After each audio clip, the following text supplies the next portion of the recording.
আসসালামু আলাইকুম ওয়া রাহমাতুল্লাহি ওয়া বারাকাতুহু। দেখুন আমাদের মাঠে ধান আল্লাহ তাআলার রহমত। আল্লাহ তাআলার রহমত ছাড়া আসলে কিছু হয় না। আল্লাহ তাআলার ইশারা ছাড়া একটা গাছে পাতাও নড়ে না। তো এবছর আল্লাহর রহমতে আমাদের চাষির মুখে হাসি, খুবই সুন্দর। ধান দেখুন কত সুন্দর, খুবই সুন্দর ফলন হয়েছে এবছর। যাই হোক, আল্লাহ তাআলা যদি কোনো আগাবিগা না দেয়, চাষির মুখে হাসি ইনশাল্লাহ ফুটবেই। যেমন ধান তেমন গাছ। যাই হোক, খুবই সুন্দর ধান হয়েছে, আল্লাহর কাছে লাখ লাখ শুকরিয়া। ঠিকঠাক মতন যদি ঘরে তুলতে পারে চাষির মুখে হাসি অবশ্যই ফুটবে এবছর।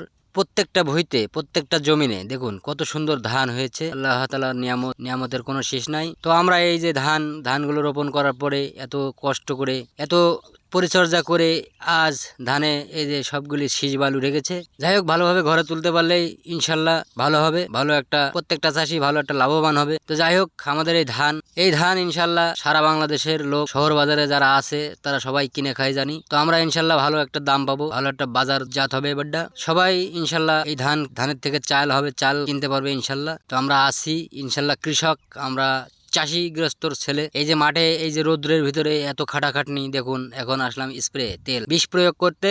এখন আমরা মাঠে বিষ প্রয়োগ করব। আমাদের কিছু ক্ষেত আছে, সেই সব ক্ষেতে বিষ প্রয়োগ করব। বিষ প্রয়োগ করার জন্যই মাঠে এসেছি। আসলে বিষ প্রয়োগ না করলেই নয়। বিষ না প্রয়োগ করলে এই যে বিভিন্ন জাতির পোকা আছে, এই পোকামাকড়ে ধানটা নষ্ট করে দিবে।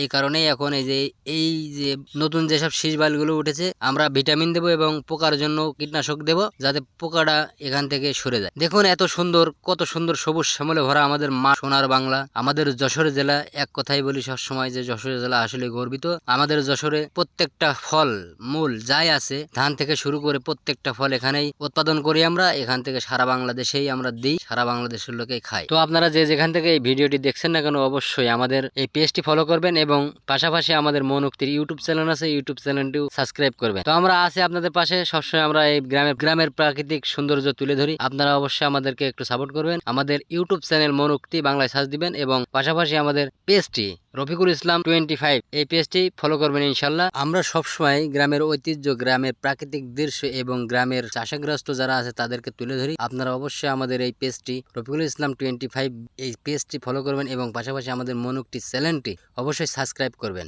আমাদের মনোক্তি চ্যানেল বাংলায় সার্চ দিবেন, অবশ্যই আপনারা পাবেন ইনশাল্লাহ। আসসালামু আলাইকুম ওয়া রাহমাতুল্লাহি ওয়া বারাকাতুহু।